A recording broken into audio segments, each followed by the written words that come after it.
Back to my another mini blog. আজকের ব্লগটা একদম আলাদা। মা বানাবে এখন শাক, তাই একটা মানে ওই ডাঁটার শাক হবে, ঠিক আছে, ওইটা আছে। আর এখানে দেখো আমাদের এখানে আছে কচু পাতা, সেই কচু পাতা নেব। আর ওই আরেকটা দিকে আছে হচ্ছে লাউ শাক, তো সেই লাউ শাক নেব দিয়ে একটা এই তিনটে শাক মিলিয়ে মা বানাবে টেস্টি টেস্টি শাক। তো চলো শাকটা তুলে নিই। তো এই যে ঝুড়ি নিয়ে এসেছি, চলো শাকটা তুলে নিই।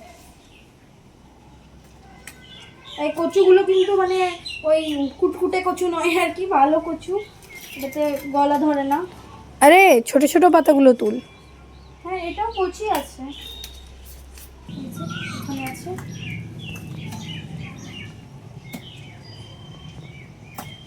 আমাদের আমটাও দেখি দে একটু। এই যে দেখো কত সামনে আম হয়েছে, অনেক ঝরেও গেছে আর কি, মুকুল এসেছিল অনেক, তবে ঝরেও গেছে অনেকটা। কোন আম এটা? এটা হচ্ছে ল্যাংড়া আম।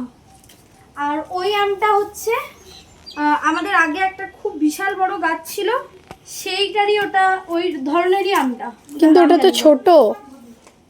ওইটাতে হ্যাঁ ওইটা একটু ছোট, আগের বারে এটার সাইজও অনেক বড় হয়েছিল ওটারও, কিন্তু ওটাতে মাত্র 4টে আম ধরেছিল, এটাতে 6টার মধ্যে 4টে পাখি খেয়ে নিয়েছিল, আমরা পেয়েছিলাম 2টো, তার মধ্যে 2টোই পচে গেছিল, কিন্তু একটা ঠিকঠাক ভাবে খেতে পেরেছিলাম। তো দারুণ টেস্টি ছিল আমটা।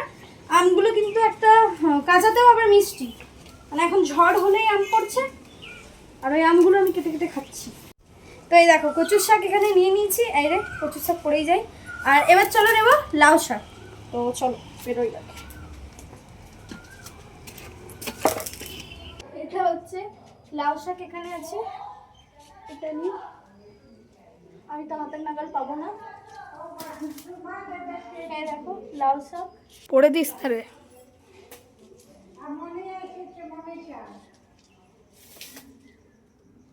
এখানে কালকে 2টো লাউ পাড়া হয়েছে, আর এটা এখন ফুচকি মতো একটা ধরে আছে। এই যে বেশি লাউ শাক, এখানে আছে ডাঁটার শাক, ঠিক আছে। আর এই যে এখন কচুর শাক নিয়ে এলাম, আর এখানে রয়েছে লাউ শাক, আর এইগুলো হচ্ছে হ্যাঁ শাকগুলো বাছতেও হবে, আর এখানে হবে ঝিঙে পোস্ত।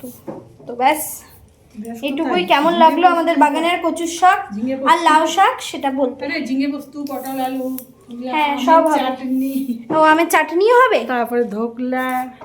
ও আচ্ছা ধোকার ডালনা। হ্যাঁ হ্যাঁ ধোকার ডালনা। তো চলো আজকে মেনুটাও তোমাদের দেখাবো পরে ভিডিওতে।